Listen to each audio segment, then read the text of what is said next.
What are you gonna do? Told you. We're gonna hang out. Gonna watch a movie. Gonna take some pictures, and I'll pay you. Hace 8 décadas y 1145 años, las mentes de nuestros antepasados concibieron una nueva nación. Y hoy los presidentes conmemoramos aquellos valores por los que mi cuerpo luchó y murió. ¡Valores como este flamante Plymouth Bridger! ¡Hola! ¡Soy Eddie el defectuoso! ¡Y funciona tan mal que prácticamente regalo los coches! ¿Por qué no vamos a comprarnos uno? Mis padres prometieron comprarme uno si sacaba notable. ¿Y he sacado suficiente? ¿Puedo ir contigo? Tengo que llevar mi trasero a revisión, así aprovecho. Este aviso dice que podría arder en llamas en una colisión a baja velocidad. Ahora entiendo por qué te pones al final de la fila para bailar la conga. Voy por mi abrigo. Vámonos, Bender. Por culpa de esta escena de Futurama, he tenido probablemente una de las mayores crisis existenciales de toda mi vida. Verás, mucha gente no sabe que esta escena hace referencia a uno de los eventos más importantes de la historia de Estados Unidos. El famoso caso del Ford Pinto. Pero, y os juro que esto es cierto, a medida que empezaba a investigar, y puesto que tengo un déficit de atención de caballo, pues al final la cosa se me fue de madre. Y terminé leyendo pues sobre neoliberalismo, sobre aztecas, sobre prisiones medievales, sobre sumerios y su tirada del pueblo. Y el caso es que al final, con este batiburrillo de ideas sueltas, terminé llegando a una especie de conclusión súper contraintuitiva. ¿Y si resulta que la vida de un ser humano vale hoy infinitamente menos de lo que valía en el pasado? Y lo peor de todo, o mejor, según se vea. ¿Y si el mundo es un lugar mejor gracias precisamente a esto? ¡Puta, qué ofertón! Sé que todo esto suena absurdo y conspiranoico, lo sé. Sobre todo cuando por todos los lados se nos recuerda pues las barbaridades que se hicieron en el pasado. Que si holocaustos, que si sacrificios humanos, canibalismo, torturas y todo lo que se te pueda ocurrir. Claro, con esto, ojo, no quiero decir que estas barbaridades hayan desaparecido del planeta. Pero, al parecer, pues hay muchos académicos, intelectuales, economistas y tal, pues que nos vienen a decir que la humanidad nunca había vivido un periodo de tanta armonía y de respeto por la vida, no solo por la propia vida, sino también por la vida de los demás. Y pues te citan, ¿no?, que la Declaración de los Derechos Universales del Ser Humano, todos los movimientos de justicia social, que si la aparición de múltiples ONGs, ayudas a países subdesarrollados, ¿no? Como que... Pero claro, ¿y si resulta que todo esto es una mentira? ¿Y si resulta que es una especie de cortina de humo y que todas estas evidencias o declaraciones tan solo están ahí para tergiversar la verdad, hacernos sentir seguros, cuando lo cierto es que tanto la historia como nuestra realidad dicen todo lo contrario? Hoy, amigos, toca una paja mental que probablemente a más de uno le va a remover el estómago y la conciencia. Bienvenidos a Mr. Prozac. Hoy vamos a hablar de la justicia, vamos a hablar del progreso y vamos a hablar del valor de la vida.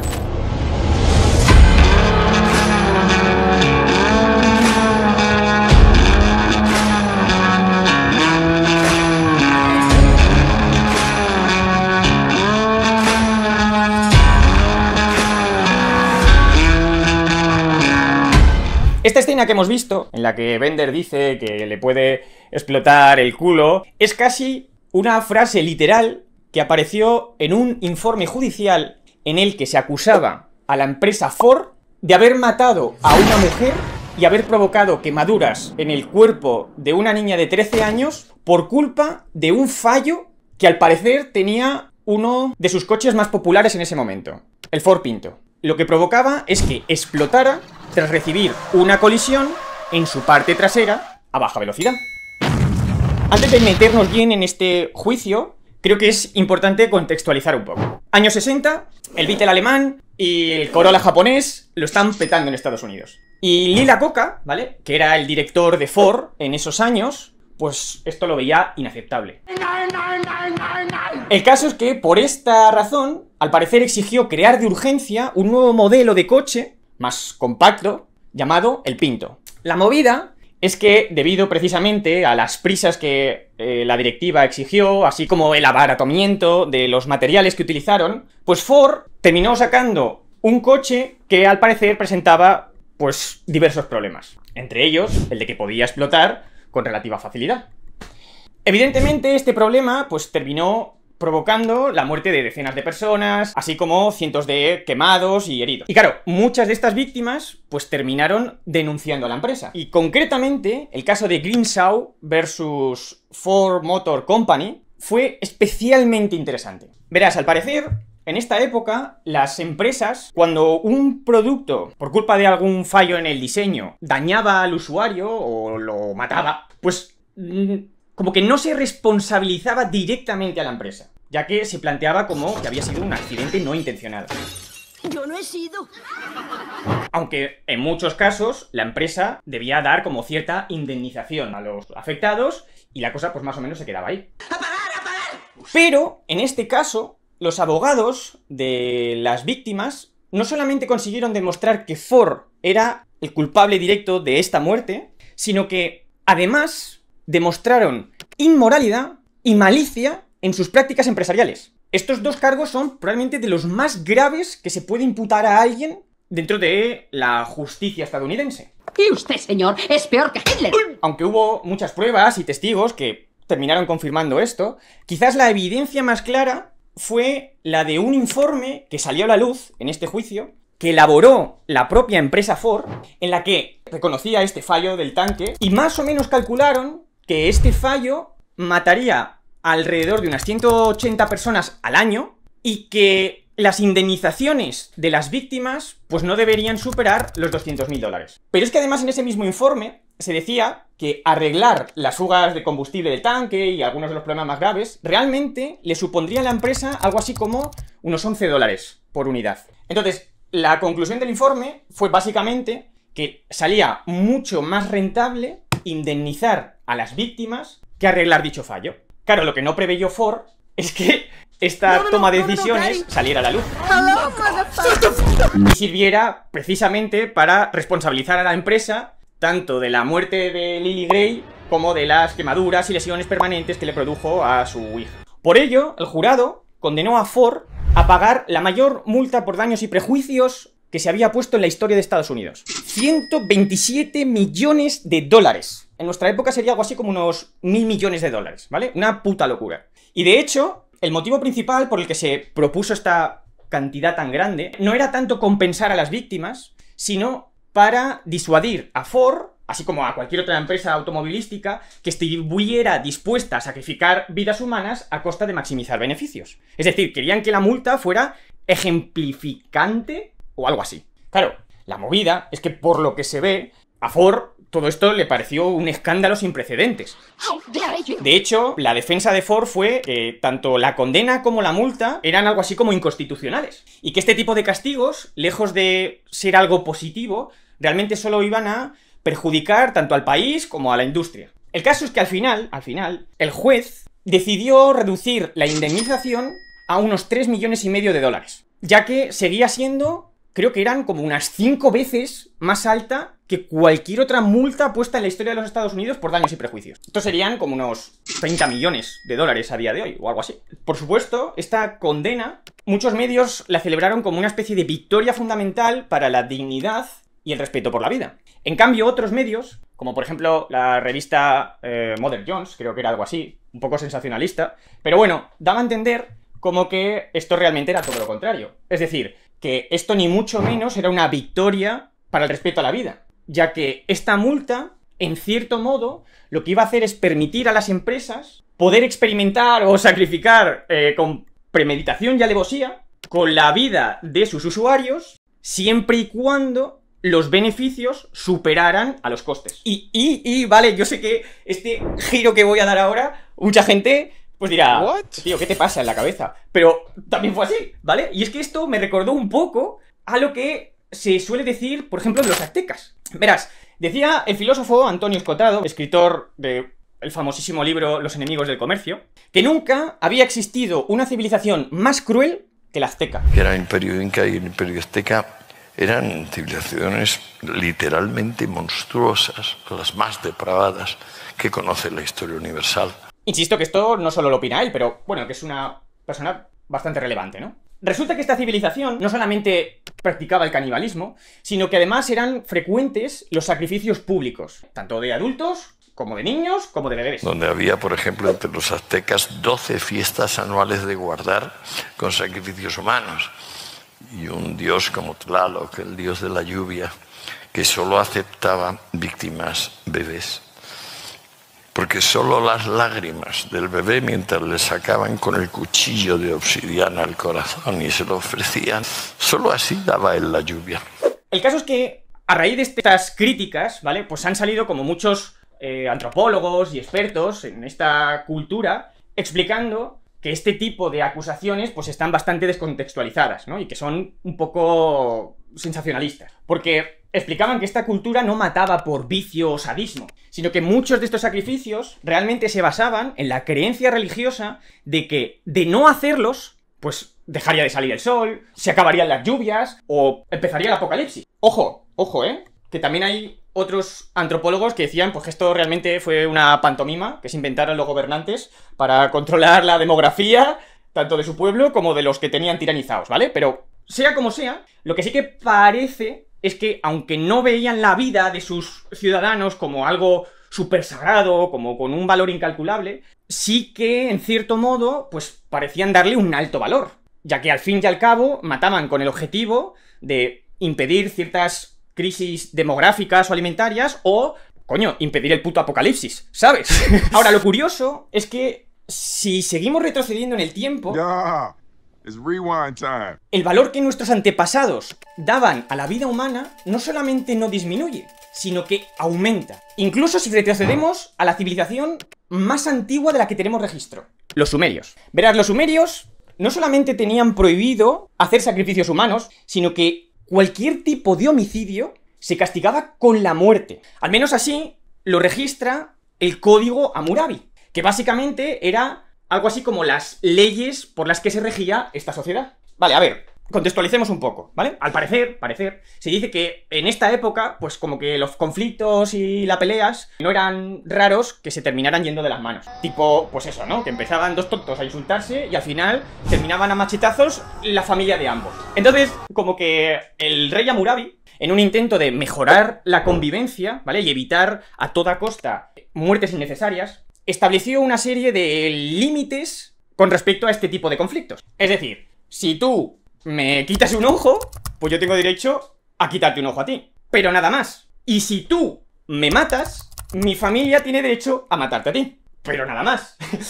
Pero al loro, que aquí viene lo interesante. Y es que era tal el valor que le daban a la vida que incluso te podían condenar a muerte si cometías una negligencia en tu trabajo que causará la muerte de alguien. Si un arquitecto hizo una casa para otro y no la hizo sólida, y la casa que hizo se derrumbó y ha hecho morir al propietario de la casa, el arquitecto será muerto. Aquí no hay piedad. Si tú eres arquitecto, haces las cosas bien. Pero ojo, ¿eh? No quiero que pienses que estoy idealizando esta cultura ni de coña, ¿vale? O sea, me parecería terrorífico vivir allí. Pero me pareció súper curioso que esta gente, que parece como que acababa de salir de las cavernas, pues tuvieran como esta brutal obsesión por respetar la vida de sus iguales. Aún así, el sistema este del ojo por ojo, ¿vale? Pues presentaba bastantes problemas, ¿vale? Por ejemplo, pues principal es que la ciudad, al matar también al asesino, perdía no una, sino 2 vidas en el grupo. Esto probablemente a más de uno le sorprenderá porque a día de hoy el problema es que sobra gente. Pero en una época en la que precisamente no sobraban las personas, pues podía entorpecer o perjudicar bastante al buen desarrollo de la ciudad. De ahí que con el tiempo se empezaran a plantear o desarrollar nuevas alternativas a esto de la pena de muerte. Por ejemplo, en la antigua Grecia, al parecer,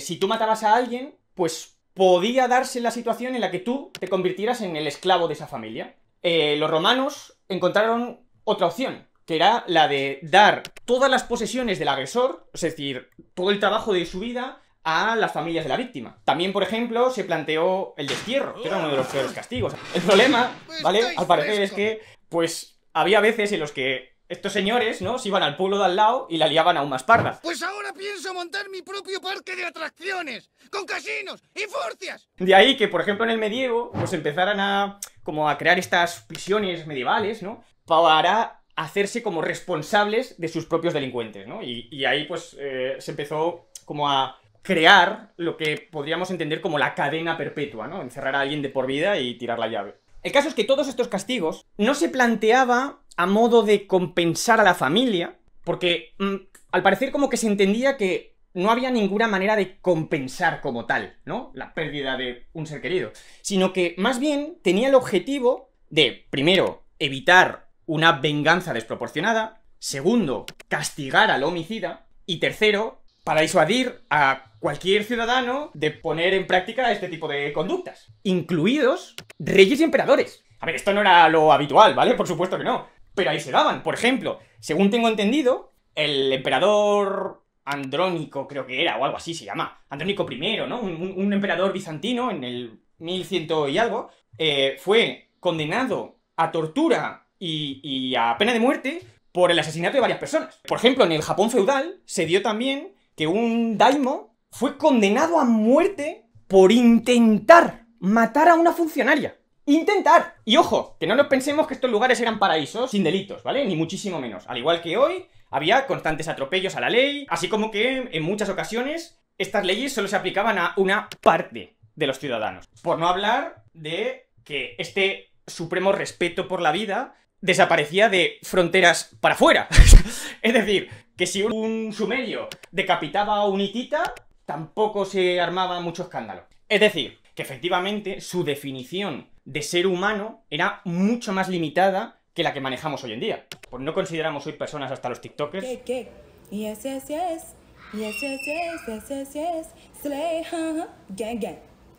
Pero eso no quita que si comparamos el valor que daban los sumerios o los griegos a esos que consideraban verdaderos ciudadanos, ¿no? En cierto modo, pues era como infinitamente superior al valor que hoy, por ejemplo, reconocía Estados Unidos a los suyos. Claro, y tú dirás, bueno, pero a ver, ¿de dónde coño te estás sacando esta comparación? ¿Qué pasa, que tú tienes 27 millones de euros ahí al lado o algo así? O sea, a ver, vamos a ver. Yo soy de los que piensa que el valor de una cosa reside en lo fácil o difícil que nos resulta sustituirla por otra. Es decir, algo puede ser valioso porque lo necesitamos o porque es muy útil. También consideramos cosas muy valiosas porque son muy escasas. O incluso también podemos dar valor a algo por un valor emocional, un apego concreto hacia esa cosa, ¿no? Y no tiene por qué ser ni útil ni escasa. En definitiva, cuanto más nos cuesta deshacernos de ellos, cuanto más nos cuesta sustituirlos por otra cosa, en principio podríamos decir que más valor tiene esa cosa. Es decir, estoy de acuerdo en que 3,5 millones de dólares encima en esa época, pues a cualquiera de nosotros le exigiría, ¿qué? 35 vidas, tío, para poder pagarlo, en el mejor de los casos. Ahora, la movida es que no fuimos ni tú ni yo los que matamos a Lily Grey, sino que fue Ford. Y resulta que para Ford esta multa le suponía algo así como el 0,05% de su patrimonio neto en ese momento, que era como unos 8.000 millones de dólares. Y algo así como el 0,3% de sus ingresos anuales después de impuestos. Es decir, ingresaban algo así como unos 1.000 millones de dólares al año o algo de eso, ¿vale? En esta época.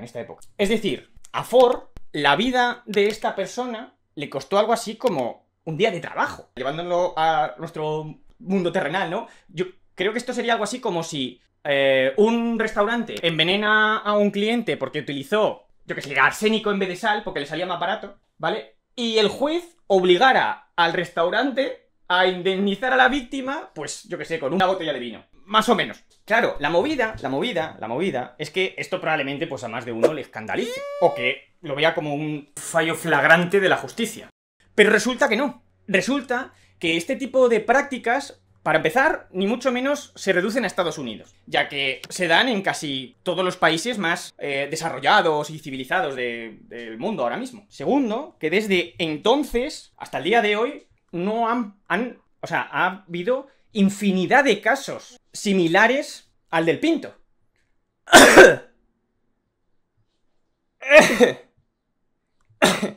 Ay, qué tos.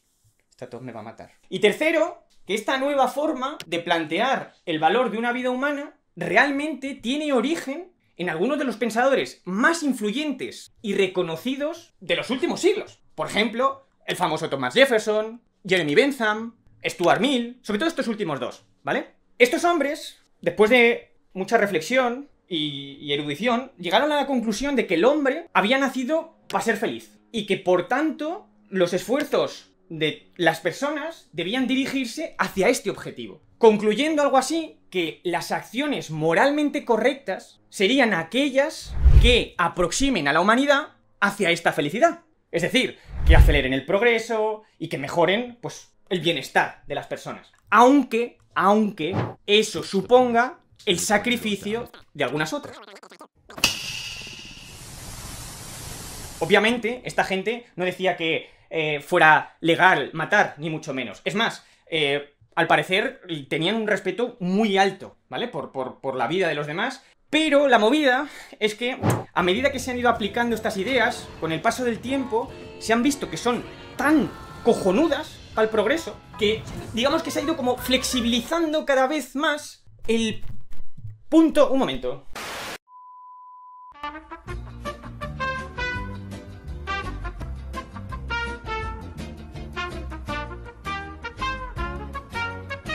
Que con el tiempo se empezó a flexibilizar un poco el tema de hasta qué punto hay que respetar la vida y en qué caso, ¿no? Es decir, que a día de hoy no es que esté permitido matar, ¿vale? Ni mucho menos, sino que digamos que puedes hacerlo siempre y cuando demuestres que eso ayuda o beneficia a muchas más personas de las que perjudica. De ahí mi crisis existencial. A mí, pues, por desgracia, me han enseñado los valores estos antiguos, de que la vida es lo más importante, de que hay que respetar a los demás, de que las personas no son un medio, y bla, bla, bla, bla. Pero al parecer, resulta que esto, pues, solamente ha causado retrasos en la humanidad. Por ejemplo, una de las épocas que, en teoría, ¿vale? Más sagrada consideraba la vida de los demás, ¿vale? Que era, pues eso, la época del medievo, por esto del cristianismo y todo eso, ¿no?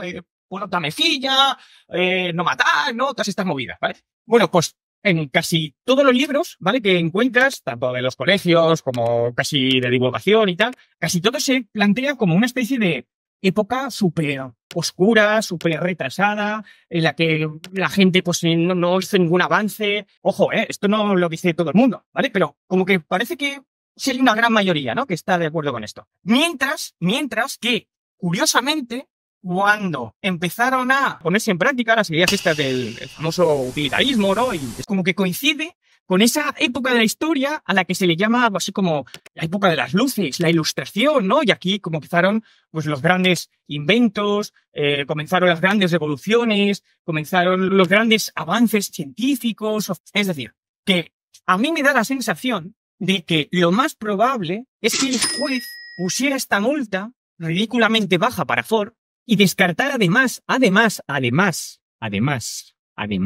descartara cualquier tipo de condena o prejuicio sobre los directivos de la empresa que habían decidido todo esto, no porque no se demostrara la grave negligencia que habían cometido o que además habían actuado con malicia, sino porque lo que es un hecho objetivo es que, gracias a esta decisión, millones de estadounidenses pudieron comprarse un coche muy guapo para la época, muy barato, y poder viajar y disfrutar por ese precioso país que es Estados Unidos.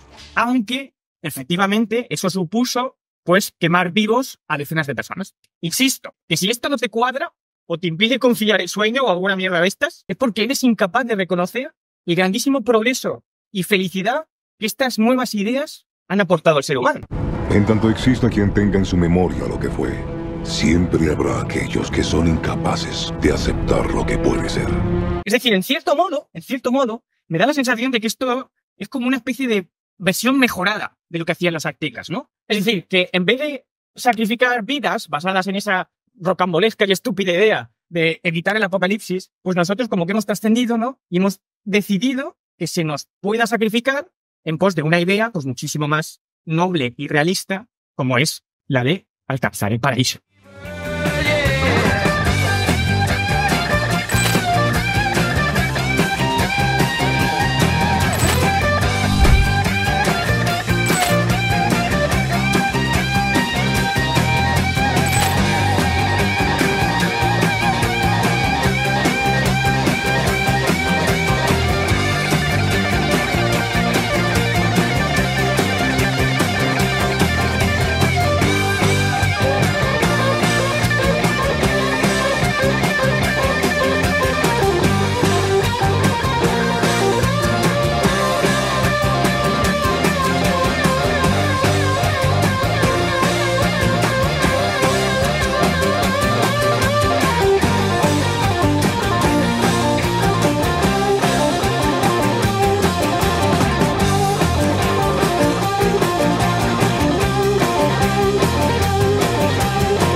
Sí, dejadlo ya.